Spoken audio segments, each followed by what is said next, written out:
भ्राताश्री, पांचाली को यहाँ से सुरक्षित ले जाइए। मैं भी युद्ध कर सकती हूँ।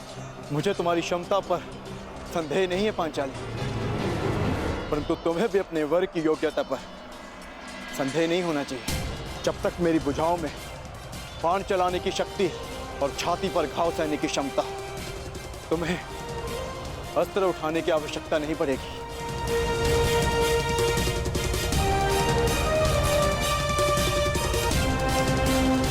अंगराज, नियति सबको दूसरा अवसर नहीं देती, परंतु तुम्हें दूसरा अवसर मिला है।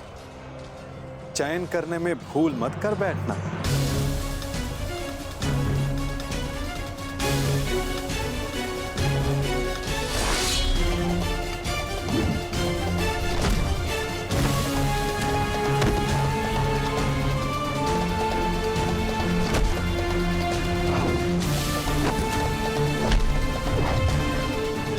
कर्ण, योद्धा का मन सदा युद्ध करने को ललायित रहता है, परंतु जैसे मैंने जरासंध से कहा था कि योद्धा वही होता है जो जब तक हो सके युद्ध को टाले। आपने एक और बात कही थी वासुदेव कि हम सब नियति से बंधे हैं, तो युद्ध होना है तो होगा। हाँ, कारण अवश्य भिन्न हो सकते हैं, कभी तारण तो कभी शंका का निवारण।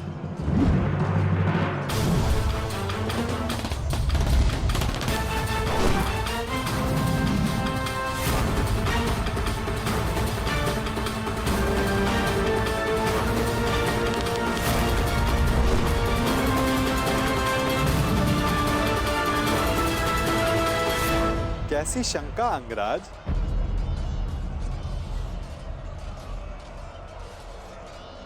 आप तो मेरा मन पढ़ सकते हैं ना वासुदेव, तो बताइए कि जो मेरे मन में चल रहा है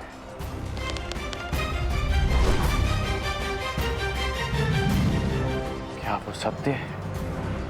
सत्य तो कुछ भी हो सकता है अंगराज, बस उसे सिद्ध करने के लिए प्रमाण की आवश्यकता होती है, और तुम्हारे शंका का निवारण केवल एक ही मार्ग है। तो प्रमाण के लिए ही युद्ध होगा। जिस प्रकार हर मनुष्य एक दूसरे से भिन्न होता है, उसी प्रकार हर धनुर्धारी के बाणों की चाल भी एक दूसरे से भिन्न होती है। हम सब नियति से बंधे, युद्ध होना है तो होगा। हाँ, कारण अवश्य भिन्न हो सकता है, कभी तारण, कभी शंका का निवारण।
स्वागत है अंगराज कर्ण, स्वागत है।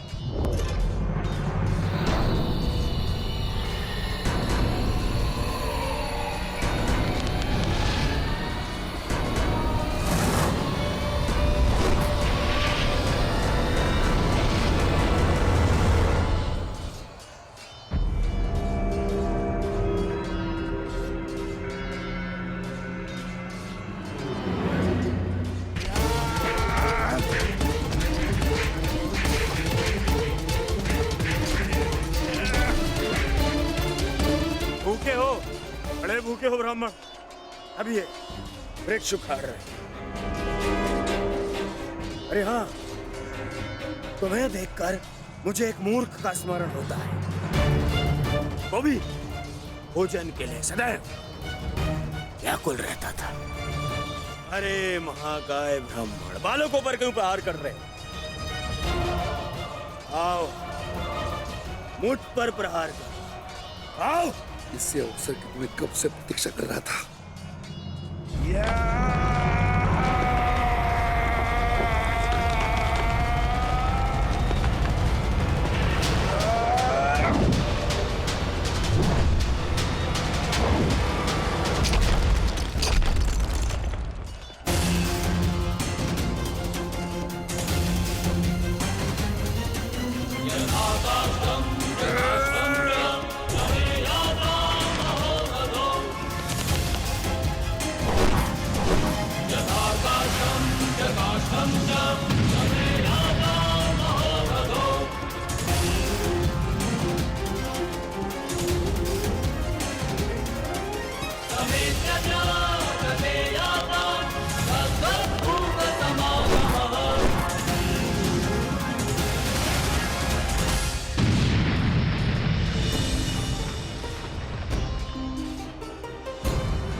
अद्भुत।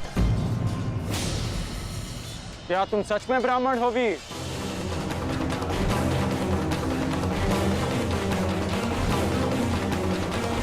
कभी कभी असत्य वचन का बहुत भारी मूल्य चुकाना पड़ सकता है। अंगराज, युद्ध में वाणी से नहीं, धनुष से काम लो, अन्यथा यही तुम्हारे अंतिम शब्द होंगे।